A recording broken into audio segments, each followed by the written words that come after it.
कहा कि हुजूर आपने सारे दलाइल तो दे दिए कुतुब में से, लेकिन आपने इसमें उलूम खमसा की बात नहीं की। उलूम खमसा हमारे इस्लाम में ये ऐसे 5 उलूम को कहा जाता है जिनका अल्लाह पाक ने कुरान में जिक्र फरमाया और फरमाया कि ये वो 5 इल्म हैं जिनको मेरे सिवा कोई नहीं जानता। जब ये सवाल हुआ ना कि आला हज़रत आपने इन 5 उलूम का जिक्र नहीं किया, बाकी सारे उलूम का जिक्र कर दिया, इन 5 का भी कर देते, इशारा तो नहीं कर देते, जिनके बारे से कुरान ये कहता है कि इनका इल्म सिर्फ मेरे पास है, दूसरा जमाने में कोई नहीं जानता। असल इख्तिलाफ तो यहाँ पे है ना। मिसाल के तौर पर पहला इल्म है कि रब फरमाता है कि क़यामत कब आएगी, क़यामत के बारे में किसी को नहीं पता क़यामत कब आएगी, कुरान का फैसला किसी को नहीं पता क़यामत कब आएगी।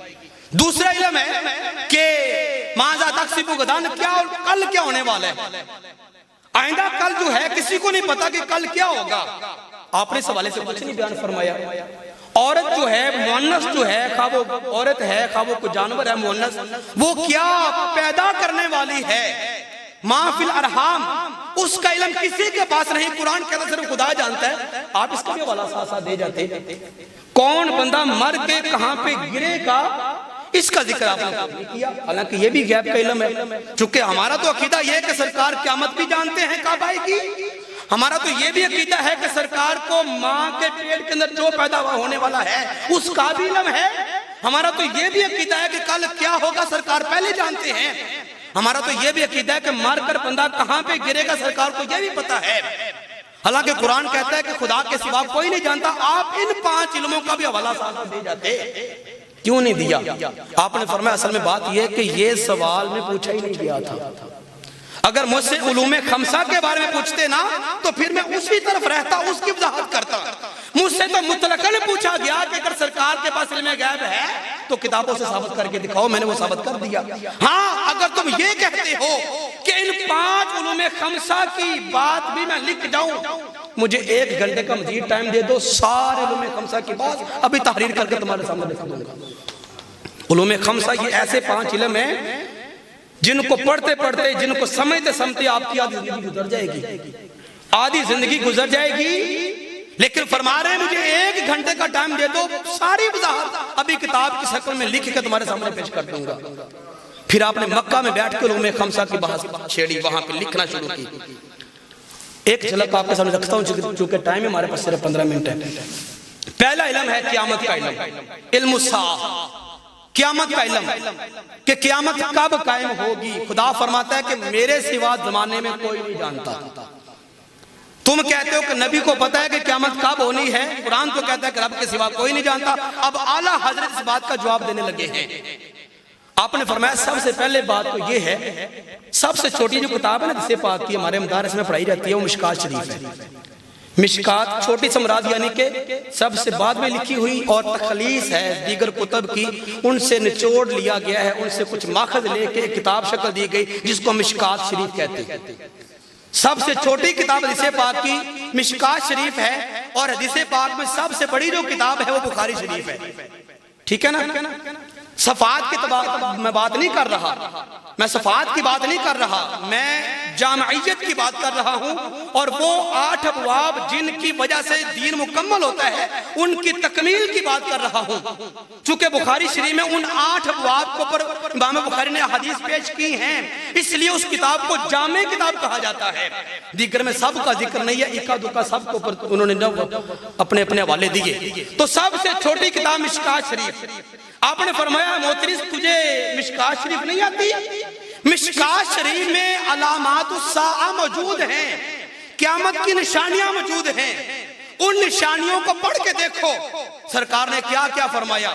जिब्रील ने पूछा कि या रसूलल्लाह बताओ या रसूलल्लाह बताओ कि क़यामत कब आएगी, क़यामत कब आएगी? तो सरकार ने फरमाया मल मसऊल अन्हु आलम बिही, जितना सवाली से पूछा जा रहा है उतना सवाल करने वाले के पास भी इल्म है। उसने फिर कहा कि या रसूलल्लाह मुझे क़यामत की निशानियां बताएं। तो सरकार ने फरमाया क़यामत की निशानियां ये हैं कि पहली निशानी ये होगी कि तालिदुल आमतु रब्बतहा, लौंडी अपने आका को पैदा करेगी, औरत अपने हुक्मरान को पैदा करेगी। मतलब ये है कि औलाद ऐसी आ जाएगी पैदा होकर जो अपने माँ बाप को हुक्मरानियां करेगी। माँ बाप के ऊपर हुक्म चलाएगी, तो आज क़यामत की निशानी पूरी हो रही है कि नहीं हो रही? सरकार ने फरमाया था, ये मक्का के बद्दू, ये मदीना के बद्दू, जिनको अपनी जात का भी तारफ कोई नहीं, खुदा तो जात बहुत बड़ी है, ये मदीना के बद्दू, खालिक के कायनात, ये आज नंगे कदमों वाले, बड़ा गंदा जिस्म और बालों वाले, इनको खालिक के कायनात इतना माल दे देगा, इनके पास इतनी दौलत आ जाएगी, इतनी बड़ी बड़ी इमारतें बनाएंगे और छत पे खड़े होकर दूसरे से कहेंगे मेरे पास देखो कितना माल है, तुम्हारे पास इतना है।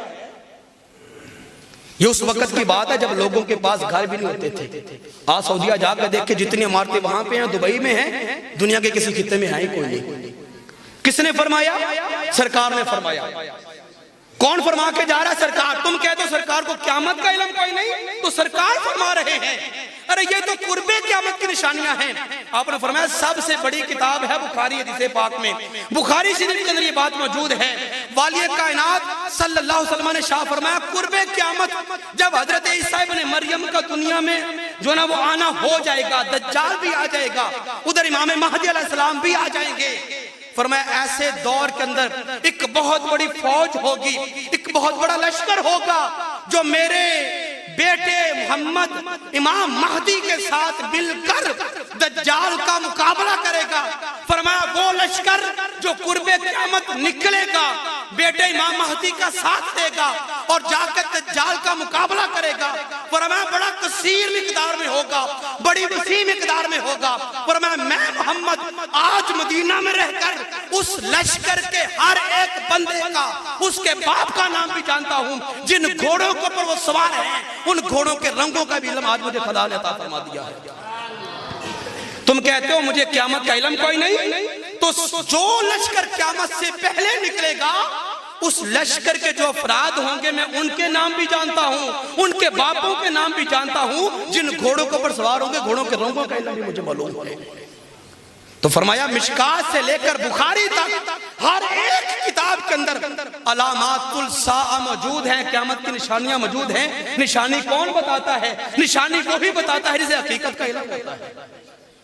निशानी वही बताता है जिसे हकीकत का इल्म होता है। तो सरकार को खालिक के कायनात ने क़यामत के एक एक लम्हे का इल्म अता फरमा दिया। फरमाया क़यामत जब भी आएगी वो मुहर्रम के महीने में आएगी। कौन बता रहा है? सरकार फरमा रहे। कब आएगी? मुहर्रम के महीने में आएगी। और फरमाया चलो दिन भी बता दो। फरमाया जब तारीख की बात हुई तो फरमाया मुहर्रम का महीना होगा, गर्मी का मौसम होगा, और फरमाया मुहर्रम की 10 तारीख होगी। 10 तारीख होगी, महीना बता दिया, तारीख बता दी, फरमाया दिन भी बता दूं। फरमाया जब भी क़यामत आएगी 10 मुहर्रम होगा, 7 दिन जुमे का होगा। चलो फरमाया वक्त भी बता दूं। फरमाया क़यामत जब भी आएगी मुहर्रम के महीने में आएगी, 10 तारीख होगी, जुमे का दिन होगा, असर और मगरिब का दरमियानी वक्त, असर और मगरिब का दरमियानी वक्त होगा। कौन बता रहे? सरकार फरमा रहे। और लोग कहते हैं क़यामत का इल्म कोई नहीं। अब एक चीज सरकार ने नहीं बताई, साल कौन सा होगा, 2021 है कि 22 में आएगी कि 23 में आएगी कि 25 में आएगी, कि अभी वक्त पड़ा है। साल नहीं बताया। क्यों? यहाँ पे रब ने कितमान का हुक्म दिया था। महबूब साल नहीं बताना, लोग तो फिर छुट्टी ले लेंगे, कहेंगे अभी बड़े साल पड़े हैं, बड़े साल पड़े हैं, जब क़यामत आएगी तो फिर देखा जाएगा। फरमाया सिर्फ साल नहीं बताना, बाकी सारा कुछ बता दा। जिसने सब कुछ बता दिया, अभी भी कहते हो सरकार को क़यामत का इल्म नहीं था। अरे वो जात जिसको खालिक के कायनात ने कायनात के जर्रे जर्रे का इल्म अता फरमाया है, और कायनात तो क्या, दुनिया तो क्या, क़यामत तो क्या, क़यामत के बाद जब लोग जन्नती जन्नत में चले जाएंगे, जहन्नमी जन्नत में चले जाएंगे। तिरमिज़ी में रिवायत मौजूद है, सरकार ने फरमाया मैं उस वक्त के हालात भी जानता हूं जब आखिरी बंदा जहन्नम से निकल रहा होगा और निकल के जन्नत में जा रहा होगा। ये हिसाबो किताब के बाद की बात है। आखिरी जन्नती जब जहन्नम से निकल के जन्नत जा रहा होगा, फरमाया मैं उस बंदे का नाम भी जानता हूं, उस बंदे के हवाल भी जानता हूं। फिर मुस्लिम ने बात फरमाई है, उसके हवाल सरकार ने बयान फरमाया वो कैसे कैसे निकलेगा। तो हजरत ज़ुल्फ़िकार सरकार की ये पैरा कौन दे रहा सरकार की जात के ऊपर? अशाह अहमद रज़ा का फ़ाज़िल बरेलवी।